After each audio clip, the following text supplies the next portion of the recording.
March மாதம் கடைசியில் வந்துட்டு நிகழ இருக்கு. இப்போதான் மார்ச் 14ஆம் தேதி வெள்ளிக்கிழமை வந்துட்டு சந்திர கிரகணம், அதாவது இந்த வருடத்துடைய முதல் கிரகணம் நடந்து முடிஞ்சது. இதுக்குள்ள இந்த வருடத்துடைய இரண்டாவது கிரகணம் சூரிய கிரகணம் வந்துட்டு மார்ச் கடைசியில வந்துட்டு நிகழ இருக்கு. இந்த கிரகணம் எந்த தேதியில எந்த நேரத்துல ஆரம்பிக்குது, எப்ப முடியுது அப்படிங்கறதையும், கர்ப்பிணி பெண்கள் என்னெல்லாம் செய்யலாம் என்னெல்லாம் செய்யக்கூடாது, எப்படி பாதுகாப்பா இருக்கலாம் அப்படிங்கறதையும் பார்க்கலாம். இந்த கிரகணம் இந்தியாவில் தெரியுமா, நம்மளால பார்க்க முடியுமா அப்படிங்கிறதையும் இந்த வீடியோவில் பார்க்கலாம். வீடியோ ஃபுல்லாக ஸ்கிப் பண்ணாமல் முழுமையாக பாருங்கள், அப்போ தான் நான் என்ன சொல்கிறேன் அப்படிங்கிறது உங்களுக்கு புரியும்.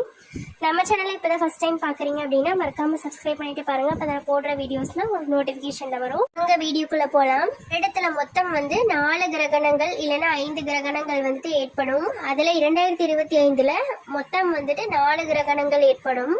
அதில் 2 சந்திர கிரகணங்கள், 2 சூரிய கிரகணங்கள். இப்பதான் இந்த வருடத்துடைய ஃபர்ஸ்ட் கிரகணம் நிகழ்ந்து முடிஞ்சது.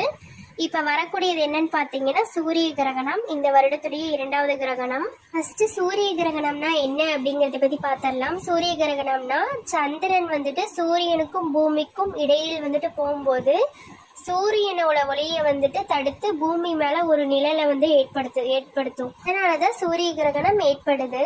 இந்த சூரிய கிரகணம் எந்த தேதியில வருது அப்படின்னு பாத்தீங்கன்னா மார்ச் 29ஆம் தேதி சனிக்கிழமை அமாவாசை நாளன்று பிற்பகல், அதாவது மதியம் 2:20 தொடங்கி மாலை 6:10